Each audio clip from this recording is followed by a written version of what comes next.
산업안전보건 교육과정에 오신 것을 환영합니다.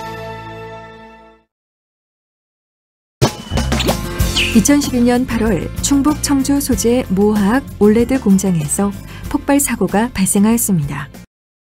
생산 공정에 쓰인 폭발성 용매인 다이옥산을 드럼통으로 회수하는 과정에서 새어나온 유증기가 정전기로 인해 폭발한 것입니다.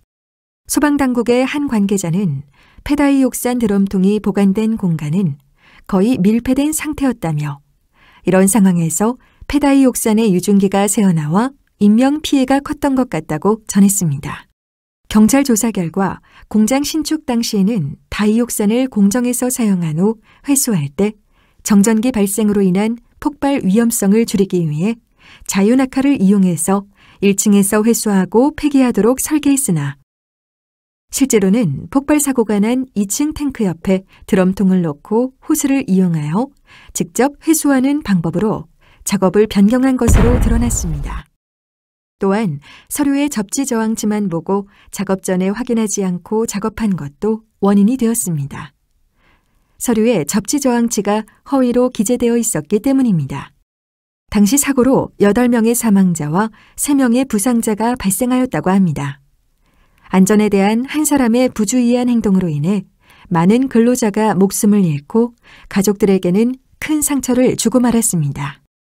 앞의 사례와 같은 폭발 사고의 원인은 무엇이며 어떻게 하면 이러한 사고를 예방할 수 있을까요? 기존에 설계된 공정 프로세스대로 폐다이옥산 회수 작업을 했다면 발생하지 않았을 사례였네요. 그렇습니다. 설령 작업 공정을 변경했다 하더라도 변경했을 경우 발생할 사고에 대해 미리 점검했더라면 사고를 예방할 수 있었을 것입니다. 그래서 공정관리는 어느 것 하나 소홀히 해서는 안 됩니다. 그럼 오늘 학습을 통해 공정안전관리 PSM에 대해 전반적으로 알아보도록 하겠습니다. 먼저 PSM의 정의 및 목적을 시작으로 PSM 12대 요소에 대해 알아보고 대표적인 사고 사례를 살펴보겠습니다. 오늘 학습을 마치고 나면 PSM의 정의와 목적을 잘 알게 되겠는데요? 물론입니다. 또한 PSM의 12대 각 요소별 실천 과제 및 중점 사항에 대해 알고 사고를 예방할 수 있습니다. 본 학습과 관련된 법규는 다음과 같습니다. 학습 전에 참고로 알려드리니 함께 알아두세요.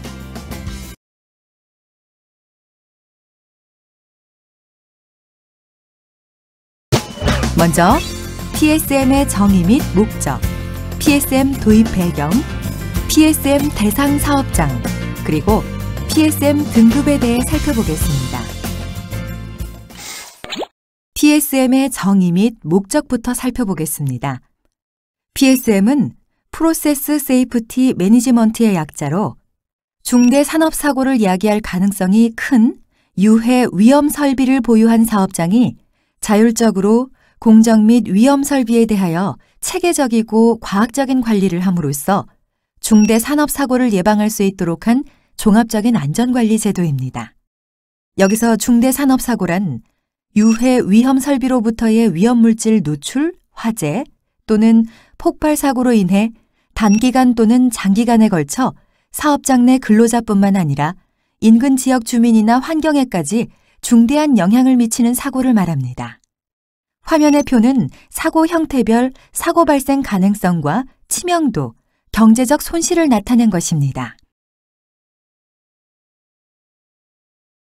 PSM의 목적을 법적인 측면과 기업적인 측면으로 나누어 살펴보면 다음과 같습니다. 먼저 법적인 측면에서의 PSM의 목적은 산업안전보건에 관한 기준을 확립하고 그 책임의 소재를 명확하게 하여 산업재해를 예방하고 쾌적한 작업 환경을 조성함으로써 근로자의 안전과 보건을 유지, 증진하는 데 있습니다. 다음으로 기업적인 측면에서 PSM의 목적은 안전에 직접 또는 간접적으로 영향을 미치는 요소에 대한 관리 체계를 구축함으로써 손실을 방지하고 기업의 대외 신뢰성을 확보하는 데 있습니다. 그렇다면 우리나라는 언제 PSM을 도입하게 되었을까요? 도입 배경을 알아보기에 앞서 화학공장의 특성에 대해 먼저 살펴볼 필요가 있습니다. 화학공장은 기술 집약적 장치 산업으로 구조가 복잡한 자동 제어 시스템으로 구성되어 있고 설계, 운전, 보수, 유지에 고도의 전문성을 요구하고 있습니다. 화학공장을 건설하는 데는 막대한 비용과 시간이 소요되며 화학공장은 화학물질을 대량으로 저장하고 취급하기 때문에 화학공장에서 발생하는 사고의 형태는 주로 화재 폭발이나 유해물질 누출로 사고 빈도는 적으나 한 번 발생하면 치명적인 중대 산업사고로 이어질 가능성이 큽니다. 우리나라는 1960년에서 70년대 고도의 산업화 과정을 거치면서 노후화된 화학 설비가 늘어나게 되었고 유해 위험 화학물질 사용량도 급격하게 증가되었습니다. 이로 인해 화학사고의 위험 요인이 증대되어 오던 중 1992년 2월 광주 해양 도시가스가 폭발하는 사고가 발생하여 소방관 19명과 민간인 2명이 부상당하고 11억 7천만 원의 재산 피해를 입게 되었습니다. 이 사고를 계기로 PSM 도입 논의가 본격적으로 시작되었습니다. 이에 정부는 1992년 10월 국제노동기구와 공동으로 중대산업사고 예방 워크숍을 개최하면서 중대산업사고 예방제도의 조속한 국내 도입 결의와 국제적 협력을 강화하였습니다. 이어서 1993년 7월에는 중대산업사고 예방 세미나를, 1993년에서 95년에는 공정안전관리 및 위험성 평가 워크숍을 개최함으로써 중대산업사고 예방제도의 홍보 사업을 전개하였습니다. 그리고 1995년에는 산업안전보건법에 공정안전관리 제도를 도입하였고 1996년 1월에 본격적으로 PSM 제도를 시행하게 되었습니다. 국제기구의 중대산업사고 예방 프로그램에 대해서는 제가 알려드릴게요.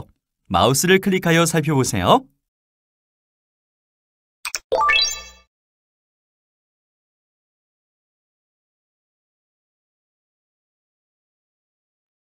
그렇다면 PSM은 어떤 사업장을 대상으로 하는 것일까요?